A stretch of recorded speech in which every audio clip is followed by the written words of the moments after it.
వలస జీవాలని ఉత్పత్తి విషయంలో మేము విస్తృతమైనటువంటి పరిశోధనలు చేయడం జరిగింది. ముఖ్యంగా మన తెలంగాణ రాష్ట్రంలో చూసినట్టయితే ఈ రాష్ట్రంలో దేశంలోనే అత్యధికంగా గొర్రెల సాంద్రత ఉంది. అంటే దాదాపు ప్రతి చదరపు కిలోమీటర్కి 110 నుండి 115 గొర్రెలు మన దగ్గర ఉన్నాయి. దేశ సగటుతో చూసినట్టయితే ఇది చాలా చాలా ఎక్కువ. ఎట్ ద సేమ్ టైం ఇన్ని గొర్రెలు ఉన్నప్పటికి కూడాను మన రాష్ట్రంలో మటన్ వినియోగం ఇంకా ఎక్కువగా ఉంది. ఎంత ఉందంటే ఈ మన 2 తెలుగు రాష్ట్రాల్లో కలిపి దేశం మొత్తం మిగతా 28 రాష్ట్రాల్లో ఎంత మటన్ అయితే తింటూ ఉన్నారో మన దగ్గర ఒక దగ్గరనే అంత తింటున్నారు. అంటే సగం మటన్ మన దగ్గరనే తింటున్నారు. దీనివల్ల ఏమవుతుందంటే మన దగ్గర ఎక్కువ జీవాలు ఉన్నప్పటికీ ఈ మటన్కున్న డిమాండ్ కారణంగా మన జీవాలు ఈ మటన్ డిమాండ్ని తట్టుకోలేకపోతున్నాయి. దీంతో ఏమవుతుంది, ప్రతిరోజు మన మటన్ అవసరాలను తీర్చడానికి పక్క రాష్ట్రాల నుంచి మనం జీవాలని దిగుమతి చేసుకోవాల్సి వస్తుంది.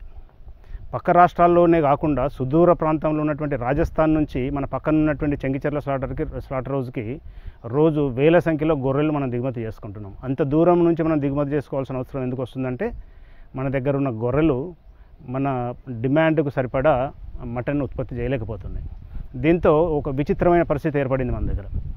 అత్యధిక సంఖ్యలో గొర్రెలు ఉన్నప్పటికీ కూడాను మాంసం వినియోగం అంతకన్నా ఎక్కువ ఉండటంతో మనం నెట్ ఇంపోర్టర్గా అంటే మొత్తానికి మనం దిగుమతి చేసుకోవాల్సిన పరిస్థితి వస్తుందన్నమాట. ఈ పరిస్థితిని గ్రహించిన ప్రభుత్వం ఒక అద్భుతమైనటువంటి నిర్ణయం తీసుకుంది. ఎందుకంటే ఇదే పరిస్థితి కంటిన్యూ అయితే రాను మన రాష్ట్రంలో గొర్రెల ఉనికికే ప్రమాదం ఏర్పడే పరిస్థితి వచ్చింది. ఎందుకంటే మన దగ్గర ఉన్న డిమాండ్ ఇవి తట్టుకోలేకపోతున్నాయి. ఈ గొర్రెలను ఇట్లనే వధిస్తూ పోతూ ఉంటే రేపు గొర్రెలు మిగిలే పరిస్థితి కూడా ఉండదు. కాబట్టి ఈ పరిస్థితిని అంచనా వేసినటువంటి ప్రభుత్వం దేశంలో మొట్టమొదటిసారిగా ఒక చారిత్రకమైన నిర్ణయం తీసుకోవడం జరిగింది.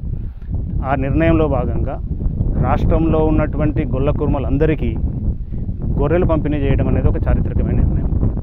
ఈ నిర్ణయంలో భాగంగా పక్క రాష్ట్రాల్లో నుంచి గొర్రెలను ముఖ్యంగా తీసుకుని వచ్చి మన రైతులకు ఇచ్చి వారితో ఆ గొర్రెలను పెంచడం అనేది ముఖ్య ఉద్దేశం. ఈ ప్రతిష్టాత్మకమైన నిర్ణయంలో ఈ నిర్ణయం తీసుకున్న దీని వెనక మనకు రాజకీయ ఉద్దేశాలు ఏమైనా కనపడ్డా కానీ ఇది శాస్త్రీయంగా ఈ పరిస్థితుల్లో అత్యంత అవసరము. ఇప్పుడు ఈ నిర్ణయం తీసుకుని ఉండకపోయింటే భవిష్యత్తులో మన రాష్ట్రంలో గొర్రెలు అనేవి వాటి ఉనికి ప్రశ్నార్థకమయ్యేది.